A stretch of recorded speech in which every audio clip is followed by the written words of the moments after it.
Halo semuanya, sebentar lagi kita akan masuk bulan suci Ramadan ya kan? Nah, inti dari bulan ini kan puasa. Tapi pernah kepikiran gak sih, apa sebetulnya esensi dari menahan lapar dan haus? Aturannya gimana? Terus tujuan paling dalamnya apa? Yuk, dalam beberapa menit ke depan kita coba bedah bareng-bareng. Oke, ini dia peta perjalanan kita. Pertama, kita bakal bahas dulu apa itu puasa Ramadan. Terus kita lanjut ke aturan main puasanya. Gak lupa, kita juga akan lihat keringanan dan amalan sunnah. Dan terakhir, yang paling penting, kita gali makna terdalam puasa. Oke, kita masuk ke bagian pertama. Yuk, kita mulai dari dasarnya dulu. Sebelum ngomongin yang ribet-ribet, kita samain persepsi dulu. Puasa Ramadan itu sebenarnya apa sih? Jadi intinya tuh gini, puasa itu ibadah menahan diri. Nggak cuma nahan makan dan minum ya, tapi juga semua yang bisa batalin puasa. Waktunya juga jelas banget, dari subuh sampai maghrib. Nah, ini yang penting nih, yang bikin puasa beda sama diet biasa, yaitu niat. Tanpa niat di hati untuk ibadah ke Tuhan, ya seharian nahan lapar cuma jadi sia-sia aja. Dan dasarnya tuh kuat banget, langsung dari Al-Quran. Coba deh kita lihat ayat ini. Yang keren tuh, ayat ini nggak cuma ngasih perintah, puasalah, tapi langsung ngasih alasannya, the why-nya. Tujuannya, ternyata bukan cuma biar kita ngerasain lapar, tapi supaya kita bisa mencapai takwa. Apa itu takwa? Gampangnya, kesadaran penuh kalau kita ini selalu diawasi sama Tuhan. Terus, siapa aja sih yang wajib puasa? Nah, ada syarat-syaratnya nih. Tentu harus seorang muslim, udah akil balik atau dewasa, akalnya sehat, dan fisiknya juga mampu. Khusus untuk perempuan, ada syarat tambahan yaitu lagi nggak dalam kondisi haid atau nifas. Jadi jelas ya, kewajiban ini tuh buat mereka yang emang secara fisik dan mental udah siap. Oke, kita udah tahu siapa yang wajib. Sekarang kita masuk ke bagian kedua, aturan main puasa. Gimana sih cara puasa yang benar biar sah?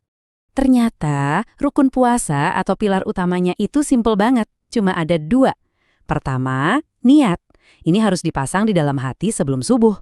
Kedua, ya aksinya, yaitu menahan diri dari hal-hal yang membatalkan puasa dari subuh sampai maghrib.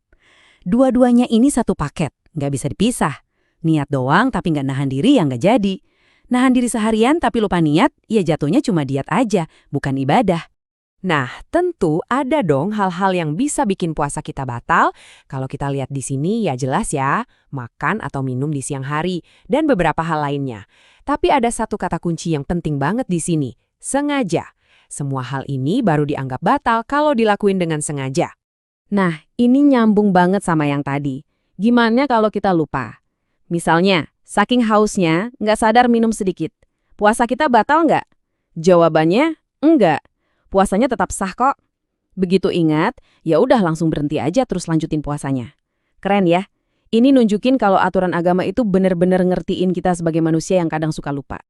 Oke, lanjut ke bagian 3. Selain aturan yang wajib, ada juga sisi lain dari puasa yang nunjukin betapa fleksibel dan penuh kasihnya ajaran ini. Kita akan lihat siapa aja yang dapat keringanan, plus amalan-amalan sunnah apa yang bisa kita lakuin buat naik level di bulan Ramadan. Prinsipnya satu, ibadah itu nggak boleh membahayakan diri. Makanya, ada keringanan atau dispensasi buat beberapa kondisi. Contohnya, orang yang lagi sakit atau lagi dalam perjalanan jauh. Termasuk juga ibu hamil atau menyusui kalau mereka khawatir sama kesehatan diri atau bayinya.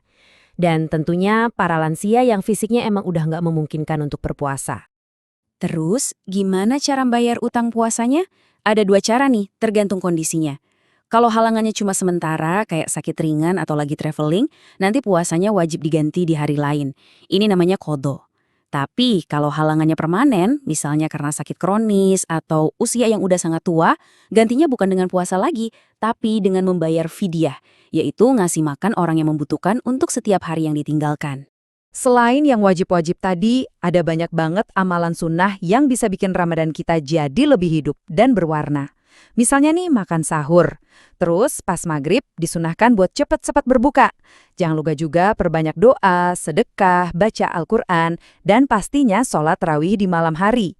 Anggap aja ini semua poin bonus yang bikin pengalaman spiritual kita makin kaya. Oke, kita udah bahas apa dan bagaimananya puasa. Sekarang kita sampai di bagian paling inti, bagian keempat, makna terdalam puasa. Sebenarnya buat apa sih kita repot-repot nahan lapar dan haus seharian? Apa hikmahnya? Penting banget buat kita pahami kalau hikmah puasa itu jauh lebih dalam dari sekedar urusan perut. Ini bukan cuma soal nahan lapar dan haus.